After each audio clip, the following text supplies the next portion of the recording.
Dikasih uang 100.000 dinar dihadiahin. Wih, Masya Allah, kaget nih orang, kok banyak amat 100.000 dinar, 1.000 dinar apa? 1.000 dinar. 1.000 dinar itu taruhlah kalau 1.000 dirham. 500 dirham atau 1.000 dirham, antara dua riwayatnya. Kalau 1 dirham itu kira-kira 150.000 kali 1.000 berapa? Hah? Hah? 150 juta. Kira-kira kalau kita nitipin anak kita ke guru ngaji ngasih nggak sih gitu? Wah, mikir-mikir sampai beresnya, sampai tahfiz Qur'annya, sampai mungkin sampai ngerti tafsir dan sebagainya, belum tentu kita ngasih segitu ya. Ini Imam Baponi Pak ngerti ilmu itu mahal, nafis, mahal. Nafis itu apa? Mahal banget gitu ya, berharga. Kasih gitu, kaget guru ngajinya, loba-loba amat kaget baru ada yang ngasih segitu tuh ya. Kok ada orang yang ngasih sebanyak itu untuk ngajarin Fatihah aja, menurut dia aja gitu ya. Akhirnya dia datang lagi ke Imam Abu Hanifah. Ini apa? Dikirimin kan, dititipin ceritanya. Nah, uang tadi sama orang, datengin Imam Abu Hanifah. Ya Imam, ini apa? Aku perasaan belum melakukan sesuatu. Untuk apa kau berikan ini? Ini untuk pengajaran pada putraku. Kau ngajarin putraku sudah bisa baca Fatihah. Perasaan udah apa? Sudah bisa kau ngajarkan Al-Quran. Perasaan aku belum ngajarin apa-apa. Baru ngajarin bisa Fatihah aja. Wah, Imam Abu Hanifah marah pas dengar guru ngaji tadi ngomong begitu.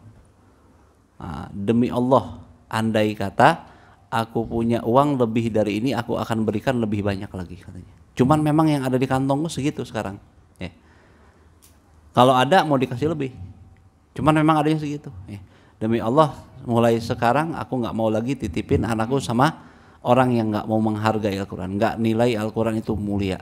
Dianggap ngajarin Fatihah belum ngajarin apa-apa, kurang ajar itu ya. Nggak mau takzim sama Al-Quran. Akhirnya dipindahin, dikasih uangnya tadi, tapi nggak mau lagi dititipin sama si syekh tadi. Siapa si guru ngaji tadi? Masya Allah maksudnya gitu ya.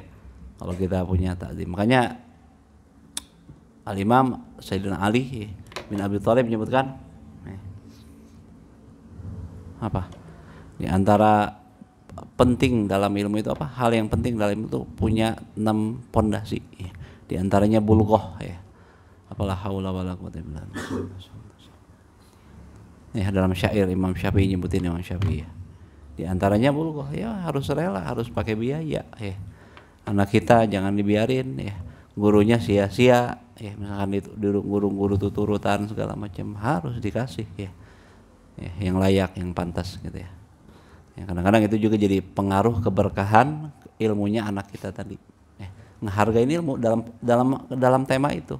Seorang gurunya harus ikhlas, tapi gurunya orang tuanya juga harus tahu diri Kadang-kadang diajarin bilang ikhlas tuh siapa itu mah urusan si gurunya aja tadi, masalah ikhlas mah. Urusan kita nitipin anak kita sama guru tadi harus perhatian itu mah. Jadi jangan ambil porsi orang lain, itu mah ikhlas mah porsi dia aja si guru tadi. Porsi kita menghargai ilmu gitu ya. Jadi Nabi SAW disipatin sama Ummu Salamah punya bacaan yang tartil, mufassaratan, lagi jelas. Makanya kadang-kadang yang baca Quran gini amin kayak apa namanya, kayak orang ngoceh aja ngelantur jadi bacaannya. Nggak gitu, Nabi bacanya jelas, huruf demi huruf begitu jelasnya. Saking jelasnya kalau Rasulullah nyebutin satu kalimat itu sampai apal orang. Kalau kita kan kalau orang ngomongnya jelas, terang banget, gampang apalnya dibanding orang ngomongnya gimana semerawut, nggak jelas tuh huruf apa tuh, kayak komat kamit, nggak, gimana mau hafalnya. Nabi itu kalau ngucapin sesuatu jelas luar biasa. Makanya para sahabat Nabi kan kita bingung kok bisa sih sahabat Nabi meriwayatkan hadis padahal ada yang ngeriwayatin baru ketemu Nabi sekali 2 kali doang. Sekali ketemu, sekali dengar langsung hafal. Itu kenapa? Karena diantaranya selain itu maziyatun nubuwah, mukjizat emang juga tapi kata dalam sisi lainnya memang Rasulullah punya bahasanya tuh jelas, lugas nggak semerawut kalau ngomong apa sih namanya nggak kayak orang ngoceh gitu ya. Jadi Mufassaratan artinya mubayyanatan, jelas. Harfan harfan, huruf demi huruf semuanya jelas. Ya. Kalau mau ikut Nabi, bacalah Quran seperti ini. Itu tartil, mana mahorijul hurufnya? Belum bisa, belum fasih, belajar atuh. Mana panjang pendeknya, mana tasydidnya, mana sukunnya, mana idgham, ikhfa, iklab dan sebagainya, gunnahnya ya. Itu pelajarin biar benar. Makin sempurna kita dalam melaksanakan tajwid tadi, berarti kita makin meneladani Nabi dalam pembacaan tilawatul Quran gitu ya. Juga yang jelas huruf demi hurufnya. Jadi jangan korupsi huruf gitu ya. Korupsi huruf, ada korupsi huruf gitu, gimana caranya? Gimana disebut korupsi huruf?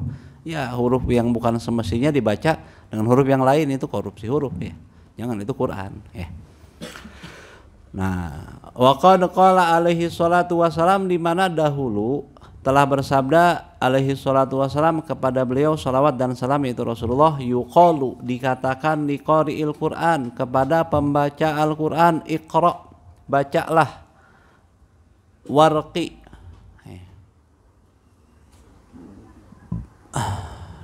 ini warqi ana lepas, lewat aja dulu ya, lupa ana. Waratil, dan tartillah, kama kunta taratal, sebagaimana kamu taratal, tartil dalam membaca di dunia, baca Qur'annya tartil, rapi, enak, sedap didengar gitu ya. Fa inna manzilataka, maka sesungguhnya manzilataka, tempatmu, kedudukanmu, inda akhiri ayatin taqra'uha, ada pada akhir ayat yang sudah kamu baca. Jadi kalau baru bacanya An-Nas Al-Falaq ya dapat segitu tuh. Bacanya sampai hatam tuh. Sebanyak apa yang kita baca, sebanyak itu derajat kita di surga. Amin, insyaallah ya. Begitu baca yang benar. Nah, ini mau dijelasin sama Imam Haddad. Ini maksud hadis ini gimana nih ya? Qala ba'dul ulama. Jadi bacanya yang benar, tapi bacanya permintaan dari Nabi tadi harus tartil. Harus pakai tajwid. Gampangnya tartil tuh pakai tajwid ya. Tajwid memang ada yang pendalaman, tapi ada yang pokok. Yang pokok itu apa? Makharijul huruf. Kalau pendalaman ya susah kita ya. Itu mah qori lah ya. Kalau kita gimana? Kewajiban kita, mana panjang, mana pendek, wajib itu mah. Mana tasydid, mana sukun, wajib itu. Mana makharijul huruf, wajib itu. Ya, hukum yang pokok-pokok seperti idgham ya. Mana yang bigunah, bila gunah, mana ikhfa, mana lagi apa ya, dan lain sebagainya tuh ya, mad-madnya huruf itu yang pokok itu mah ya. Insyaallah satu kitab singkat beres tuh yang wajib mah, nggak usah dalam-dalam ya. Kalau yang panjang mah ntar ada ilmu qiraah sab'ah, qiraah asyrah, sampai qiraah berapa tuh ya, panjang ya. Kayak gini nih, nah ini penting nih kadang-kadang nih, kayak baca surat Al-Fatihah mengenai qiraah, malikiyau midin, mimnya panjang atau pendek? Panjang. Yang kita dikira Imam Hafaz panjang. Tapi riwayat itu bisa ada berapa versi, karena turunnya 7 kali Al-Fatihah itu kalau nggak salah ya. Ada yang versi mimnya panjang, ada yang versi mimnya pendek. Qiraah ada yang baca pendek, sama-sama kuat. Maliki yaumiddin, kalau di Habaib tuh ya, Thariqah Habaib Yaman dibaca dua-duanya. Rakaat pertama dipanjangin Maliki yaumiddin, rakaat kedua Maliki yaumiddin, karena artinya juga memang nggak masalah. Dan memang kama unzila harus baca tuh sebagaimana diturunkan. Turunnya memang ada 2 versi. Ada versi yang panjang maknya, ada yang versi maknya pendek. Kalau Maliki pemilik, kalau Maliki raja. Kalau Maliki yaumiddin berarti pemilik hari pembalasan, pemilik hari kiamat, ownernya tuh. Ownernya hari kiamat siapa? Allah. Ada lagi Maliki yaumiddin, raja. Nah, ini raja-raja, hari kesombongan di hadapan Allah di hari kiamat, semuanya tertunduk. Di saat itu semua ketakutan, tertunduk, nggak ada yang berani angkat kepala. Allah nyatakan limanil mulkul yaum. Punya siapa sekarang kerajaan? Mana tuh yang sombong-sombong dulu? ketakutan semua. Nggak ada yang angkat kepala kecuali Nabi kita Nabi Muhammad SAW. Angkat kepala ngapain? Menghadap Allah untuk minta ampunan, minta agar diselamatkan umatnya. Nih gitu punya Nabi, Masya Allah ya. Nah, saat itu menjadi harapan nih. Harapan banyak orang. Saat orang ketakutan nih semuanya. Nabi kita menghadap Allah Subhanahu wa taala. Saat Allah murka, yang Allah nggak pernah murka, layaknya murka pada hari tersebut, di hari kiamat. Sehingga nggak ada yang berani. Malaikatnya ketakutan semua.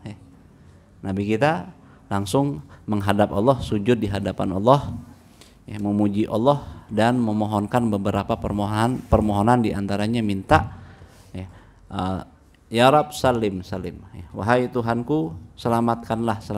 Maksudnya selamatkan umatnya Rasulullah SAW, minta syafaat, minta hak untuk bisa menolong umatnya begitu ya. Nah sudah.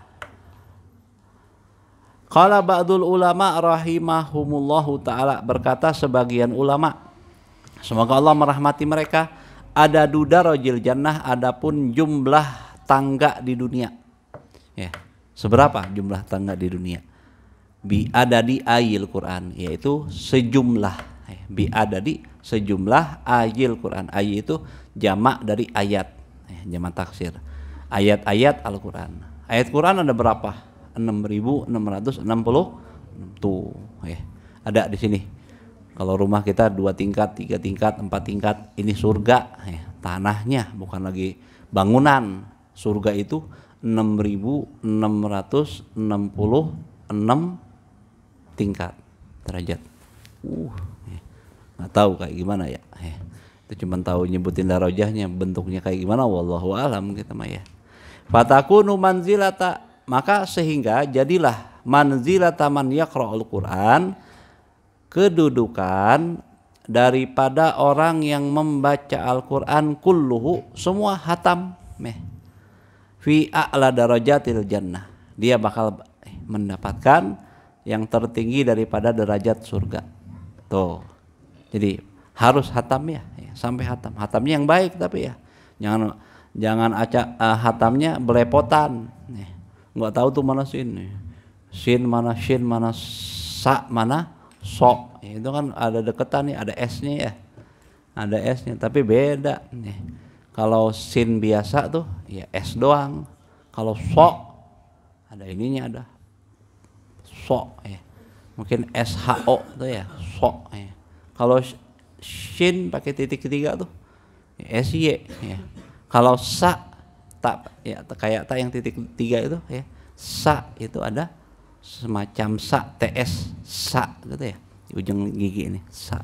Bedakan ya, jangan sama aja, lempeng aja, ijajul jilatil. Lah ini gimana nih ya, dia pikir mau asal-asalan. Pan orang can bisa belajar atuh ya, nggak apa-apa. Selama kita belajar kita masih salah pengucapan nggak apa-apa. Kan kemarin disebutin orang yang belajar baca Quran ya tak terbata-bata, tapi dia terus belajar sampai bisa, itu ma'al bararatil kiram, dia bakal berkumpul bersama orang-orang beruntung yang mulia, gitu, istimewa. Jangan jadi punya dua, punya apa, yang tata dapat pahala 2 apa nih, dapat pahala 2. Pahala 2 itu apa? Pertama pahala belajar, kedua pahala membaca Al-Quran. Terus aja, jangan berhenti gara-gara masih terbata-bata bacanya terus berhenti, jangan, sampai kita bisa lancar ya. Kadang-kadang kan gitu, aduh cangkel udah malas baca gara-gara terbata-bata tadi, terus sampai bisa ya. Jangan berhenti di situ ya. Kalau urusan harim aja jadi Uber sampai dapat ya. Kalau urusan duit aja di Uber sampai dapat. Urusan Quran ya, dikit gampang banget nyerah ya. Jangan gitu ya. Nah, lihat bagaimana motivasi kita sama agama tuh ya, sama hal-hal yang di sisi Allah Subhanahu wa taala. Intaha bimaknahu, selesai kurang lebih maknanya demikian yang disebutin ulama tadi. Qultu, maka Imam Haddad mengatakan, ku katakan, aku komentari, aku berpendapat di sini. Wa hadza yakunu lil qari'il muhsin fi tilawatihi. Adanya ini yang disebutin orang bakal dapetin derajat tertinggi kalau dia beres baca Qur'annya. Disebutin sampai baca Qur'annya selesai semua hatam, artinya dia bakal dapetin surga, tinggal di surga yang tertinggi, tertinggi ya. Nah, Imam Haddad kasih catatan kaki, kayak heula ya. Ntar yang hatam kan kita insya Allah rata-rata sini udah hatam ya. Insya Allah udah pada hatam ya. Jadi bocil-bocil nih mungkin belum nih ya. Yang udah dewasa mah insya Allah udah pada hatam ya. Gitu. Maksudnya gimana hatam yang kayak gimana dapetin enak banget cuman hatam dapat kayak gitu ya. Ya semua orang banyak dapat gitu ya hatam doang. Nah, murah banget surga. Ya enggak bukan murah sih ya. Maksudnya kok mudah banget gitu ya. Nah, qultu maka aku katakan kata Imam Haddad wa hadza yarqulu adanya ini adanya lil qari'il muhsin bagi pembaca muhsin yang bagus bacanya fi tilawatihi dalam pembacaannya bagus tak asal-asalan asal cepet aja asal cepet beres aja asal tugas sejus beres aja jangan tugas baca Quran jangan beres asal beres jangan baca yang santai itu banyak hal yang bisa kita gali kalau kita santai di situ ya layaknya kita jalan ya mau dari sini kemana ke Bogor kalau kita santai-santai kita bisa lihat bisa menikmati ya lihat ini pemandangan itu mungkin dapatin sesuatu di sini ada toko ini ya ntar satu waktu butuh kesini banyak hal gitu Quran kalau kita buru-buru susah tuh ya orang yang pelan-pelan juga masih banyak yang terlewatkan dari rahasia Al-Quran apalagi yang buru-buru ya yang buru-buru jadi perlahan santai gitu ya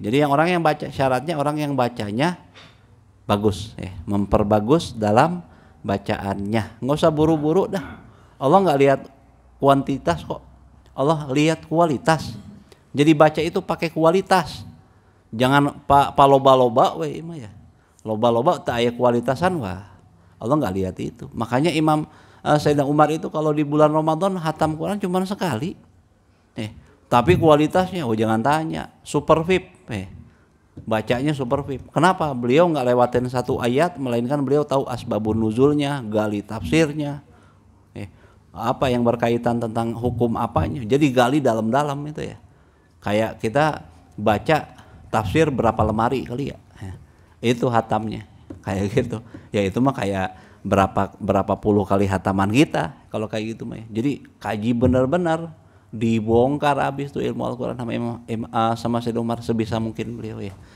gitu ya jadi kalau kita bisa alangkah baiknya kita baca itu dengan kualitas bukan hanya kuantitas lain paloba-loba tapi sing hade-hade dalam tilawahnya gitu ya nah satu tuh al-amilu bima yaqra'uhu minal Qur'an dunal qari kedua syarat kedua disebutin dapat surga yang tertinggi ini yang itu mah masih bisa keubar yang nomor satu tadi mah baca Quran dengan kualitas insyaallah lah kita bisa lah ya nah ini yang agak susah yaitu al-amilu yang mengamalkan nah udah ngomong amalkan dah udah lesu dah kita dah ya yang mengamalkan bima yaqra'uhu terhadap apa yang dia baca aja ketemu baca ini ini yang ini diamalkan sama dia ya nu pendak langsung diamalkan yang dia ketahui dia pahamin langsung amalin praktekin tentang tauhid tentang ini ayat tentang takut sama Allah praktek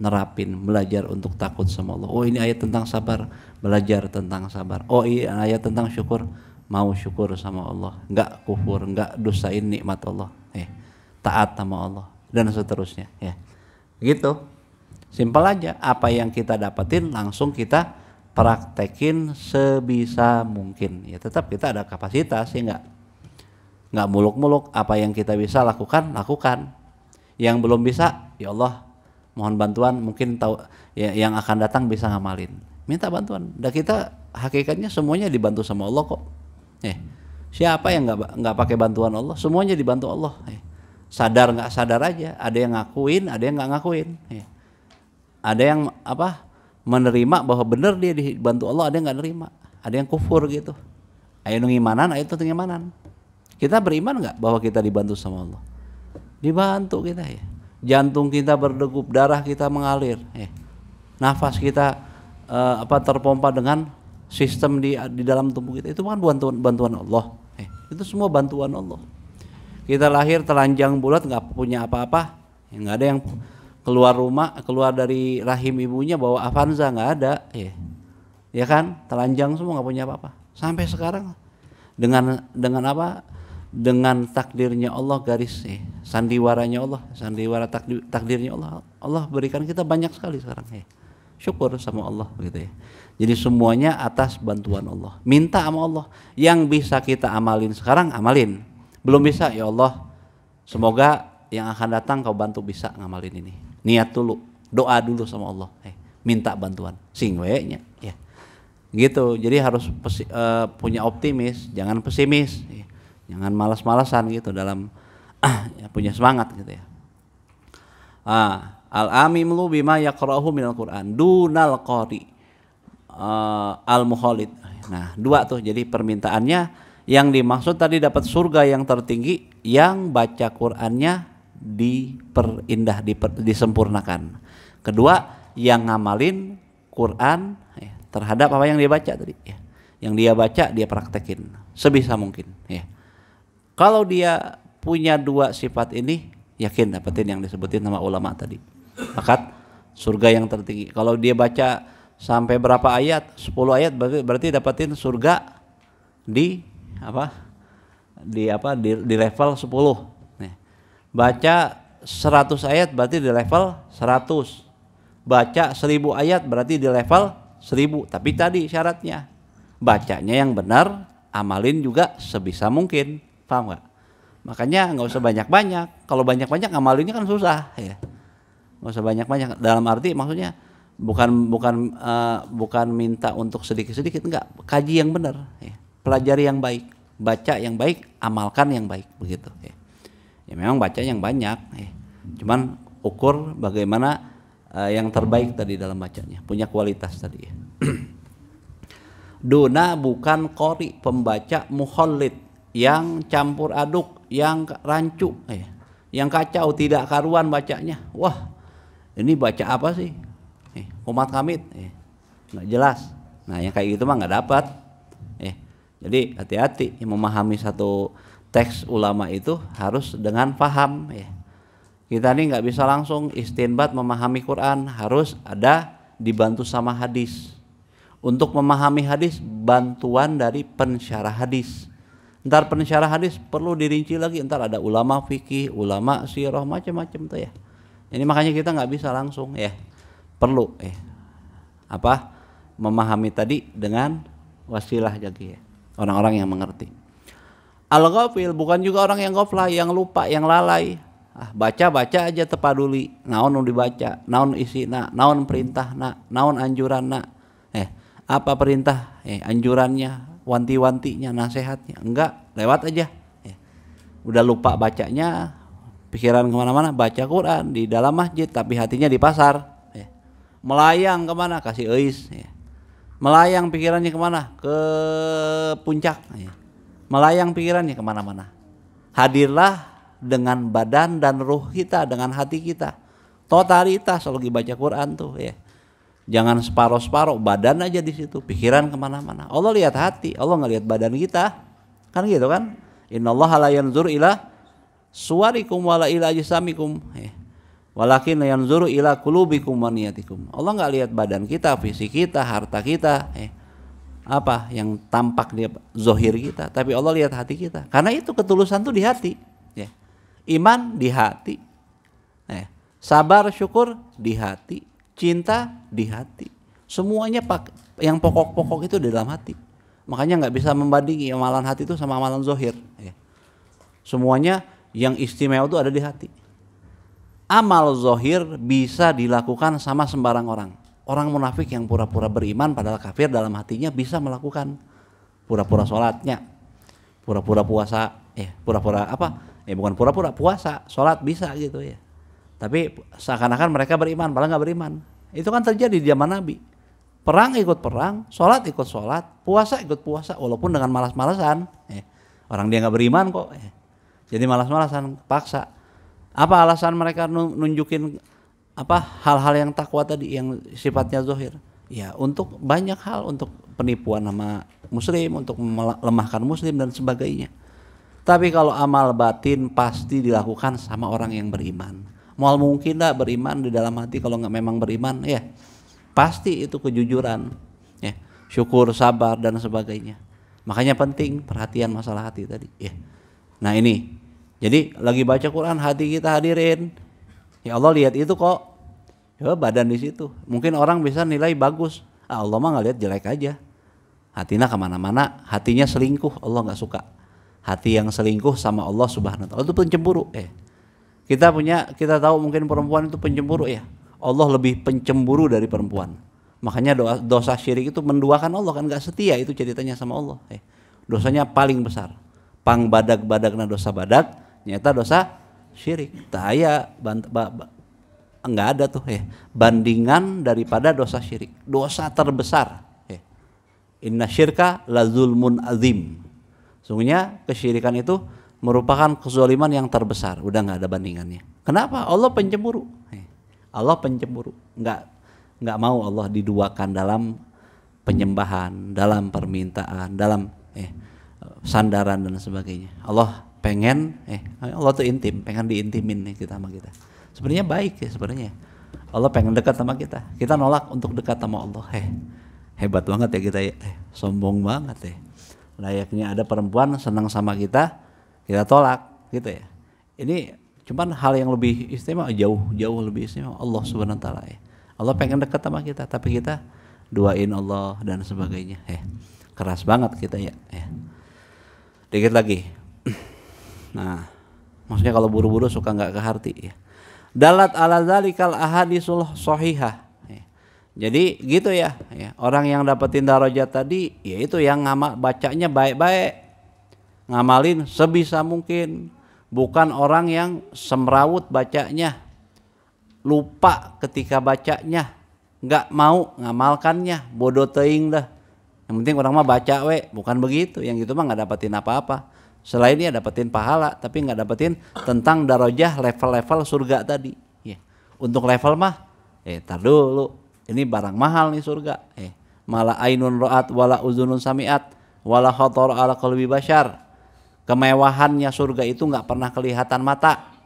Nggak pernah kedengar telinga manusia manapun di zaman manapun, siapapun itu, nggak pernah lihat, saking istimewanya. Kedengar, kelihat, sama kepikiran mati aja nggak pernah, kebayang aja nggak pernah. Gimana tuh? Kita ada orang yang mungkin punya bayangan luar biasa, ngayalnya, daya hayalnya luar biasa, tapi surga jauh melampaui semua hayalan manusia, makhluk bahkan. Kumahanya, rugi banget orang nggak dapetin surga. Apalagi di surga itu ada penyempurnanya. Kumpul sama Nabi, kumpul sama orang-orang soleh. Wah, kita kan nggak dapetin zaman Imam Syafi'i. Pengen tahu? Ya masuk surga. Gak ngalamin kan siapa Nabi Musa, Nabi Adam, Nabi Isa. Pengen tahu? Masuk surga. Nah, nggak tahu apalagi yang paling istimewa. Yang kata Habib Ali Habsyi, fi jannatin masyaqani min wasfiha ila liqaunil hibbi fiha khayyama. Aku ini sama surga itu tidak merindukan surga karena sifat-sifatnya yang sifatnya luar biasa. Di surga mah nggak ada pohon satu buah, nggak ada. Di bumi doang tuh pohon satu jenis buah. Di surga mah satu pohon 70 jenis buah. Udah terkupas semua, tinggal makan aja, tinggal lep. Apa tuh? Iklan apa tuh tinggal lep?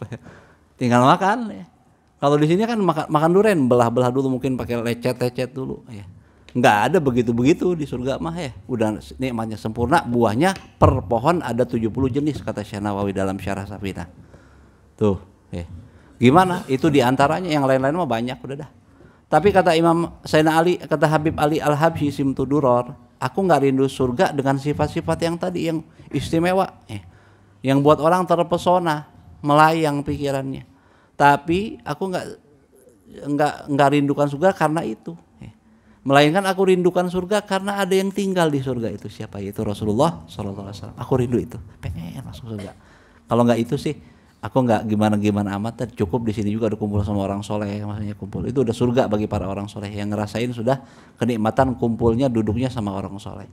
Tapi di surga yang buat kesengsem banget, buat rindu banget itu adanya Nabi di dalamnya. Makanya mahal, enak aja baca Quran semrawut pengen dapetin level saha ente, tar dulu mahal banget. Ini kira gampang surga itu keringat, surga itu upaya, capek, memang capek, mahal, memang nilai yang sangat amat pantas kalau kita dapetin dengan capek yang maksimal juga. Sebenarnya masih belum pantas ya. Orang masuk surga kan dengan rahmat Allah ya. Ya apalagi kalau orang nggak beramal maksudnya ya. Alladzi dalat ala zalika, telah menunjukkan atas itu ya yang disebutin kata Imam Haddad bahwa syarat untuk dapat level surga dengan baca Quran tadi syaratnya 2 tadi ya. Dari mana dalilnya? Itu dalilnya dari hadis yang sahih al-waridah yang datang riwayatnya fi iqabil qari, dalam ntar ada hukuman bagi pembaca Quran. Wah, orang baca Quran kok dihukum? Yaitu alladzi la ya'malu bil Quran, yang enggak mau ngamalin praktekan Al-Quran, terutama yang wajib-wajib maksudnya ya. Quran merintahkan apa? Salat, kan wajib itu mah ya. Enggak salat. Quran merintahkan apa? Puasa Ramadan, enggak puasa Ramadan. Quran memerintahkan apa? Untuk mengeluarkan zakat, dia enggak bayar zakat. Padahal udah mampu, udah sampai nisabnya. Perintahkan haji, perintahkan jauhin yang haram, perintahkan laksanakan yang wajib, enggak juga ya. Perintahkan jangan berlaku kezoliman, zolim sehari-harinya. Nah yang kayak gini nih ya bakal disiksa sama Allah. Oh baca dia rajin baca Qurannya kayak heula ya. Perintah Quran yang jelas-jelas. Kalau perintah Quran semuanya sih enggak susah juga ya. Yang dimaksud di sini perintah Al-Quran yang wajib ya, yang wajib, yang kaitannya tentang harus melakukan yang wajib dan harus menjauhin yang haram. Itu mah wayah nawe ya temannya ya. Kalau praktekan seutuhnya Quran kan siapa ya? Siapa kita bisa praktekan seutuhnya Quran. Jadi memahaminya juga harus jelas itu ya. Itu yang tidak ngamalin Quran bakal ada siksa. Ada hadis-hadis yang nyebutin bahwa orang pembaca itu ada yang bakal disiksa. Baca Quran tapi korupsi, baca Quran tapi maling, baca Quran tapi sok ngawadul. Allah nyatakan apa? Wailul lil mukadzibin, orang bohong-bohong tuh bakal dicelakakan. Ya jelas saja. Wailul lil mutaffifin, ngurangin takaran. Ini minyak seliter padahal nggak nyampe seliter. Ini gula sekilo padahal nggak nyampe sekilo. Nah awas, hianat dalam jual beli. Itu kan perintah Al-Quran, udah jelas wajib itu mah, nggak boleh ngurang-ngurang. Kalau bilang sekilo ya sekilo, bilang setengah kilo ya setengah kilo, contoh gitu ya. Ini perintah yang nggak boleh kita langgar ya. Wa in kana yaqra'uhu kama unzila fi zahir, walaupun dia bacanya top, bacanya keren, tajwidnya jangan tanya, indah luar biasa, tapi nggak ngamalin bakal disiksa ya. Kan ada begitu ya. Ya nggak jadi, enak aja kalau misalkan yang tadi ceritanya yang koruptor rajin ngaji, rajin ini segala macam rajin baca Quran, pergi haji, kira-kira diterima nggak amalnya? Ya nggak bisa dong, duitnya duit haram kok ya tadi ya. Bukan prakteknya yang salah tapi sumbernya yang salah tadi ya. Allah menyatakan innallaha thayyibun la yaqbalu illa thayyiban. Allah itu baik, tidak menerima kecuali yang baik. Untuk lolos dipasarkan di Indonesia harus standar nasional Indonesia itu baru. Ya, kira-kira untuk masuk surga nggak ada standarnya, enak aja ya. Untuk dunia aja ketat banget standarnya ya. Jadi wayahna we kudu capek, wayahna ya. Jangan melempam gitu. Dia dicecar gitu, iya. Allah minta kualitas. Kualitas itu kembalinya baiknya untuk kita juga kok. Untuk kemaslahatan bersama juga kok Islam ribet amat, udah beriman ada kemungkinan masuk neraka juga. Ya iya, karena Islam mengajarkan kualitas. Agama yang menjunjung kualitas. Jangan tanya, ada beberapa orang yang misalnya ngebully agama Islam nih, katanya kok udah masuk Islam masih ada kemungkinan masuk neraka. Iya, karena Islam minta kita disiplin ya. Islam minta kita berkualitas, nggak sembarangan. Jadi Islam itu tentang perkembangan, tentang kemajuan ya. Ngajar kita untuk maju begitu ya. Kama unzil. Wa adadu ayatil Qur'anil Karim aksaru min sittati alafi ayat. Jumlah ayat Al-Qur'an yang mulia ya, itu lebih banyak, lebih daripada 6.000 ayat. Tadi yang sebutin 6.666 ya, kalau nggak salah. Fa yakunu adadu darajatil jannah, maka adanya level atau tingkat surga itu bihasa bidzalika, sesuai hitungan tadi. Ala wafqi ma zakarahul alim, sesuai dengan apa yang disebutkan oleh para ulama alladzina qalna, yang sudah kami kutip qauluhu qoriban ya. Ucapannya barusan tadi, wallahu a'lam, begitu ya. Nah, itu yang dimaksud tentang apa yang disepatin sama ulama, bahwa orang yang baca Quran, bacalah Quran, bacalah dengan cara yang terbaik, bacalah dengan tartil. Sebagaimana kamu baca Quran di dunia, sebanyak apa kamu baca di Quran di dunia, maka setinggi itulah derajatmu kelak di surga. Maksudnya tadi ya. Wallahu a'lam bishawab. Ya Rabbana tarafna bi annana tarafna wa annana asrafna